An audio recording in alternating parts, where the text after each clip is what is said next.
بسم اللہ الرحمن الرحیم۔ اپنی ضرورتوں کو محدود کر دینا ہی دولت مندی ہے۔ قناعت وہ سرمایہ ہے جو کبھی ختم نہیں ہوگا۔ کامل مسلمان وہ ہے جس کے ہاتھ اور پاؤں سے دوسرے مسلمان محفوظ رہیں۔ جو زکوٰۃ روک لیتا ہے اس کے مال کی حفاظت روک لی جاتی ہے۔ آدمی کی زندگی پر عقل مندی کی نہیں تقدیر کی حکمرانی ہوتی ہے۔ خوشی انسان کو وہ کچھ نہیں سکھاتی جو غم سکھاتا ہے۔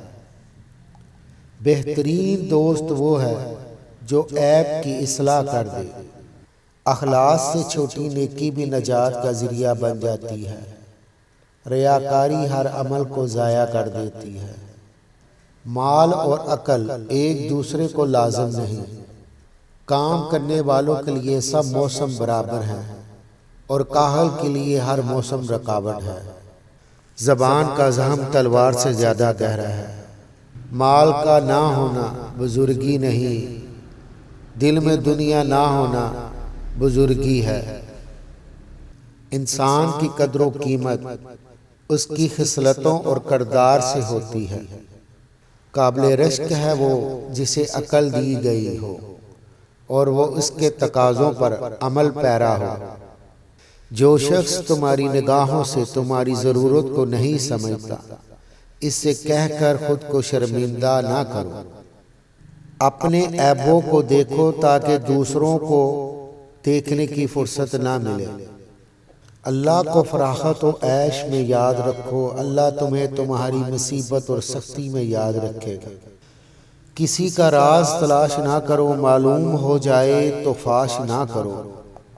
اعمال کے ترازو میں خوش اخلاقی سے زیادہ وزنی کوئی چیز نہیں۔